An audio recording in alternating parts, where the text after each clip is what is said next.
Assalamu alaikum masoya, idan wannan shine zuwanka na farko wannan tasha ta muka daure ka danna mana subscribe da kuma alaman kararrawa don samun sababbin shirye-shiryenmu da zarar mun dora.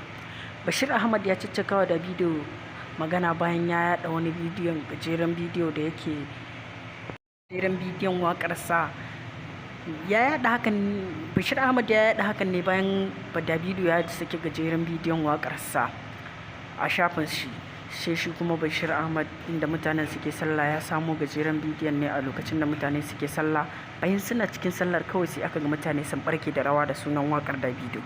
Don hakan ne ya samu damar caccakawa Davido magana akan, saboda haka ya nuna mai ne yanayin mahimmancin ya nuna mai hakan ne saboda mahimmancin ibadar mu, al'adar mu ta musulunci.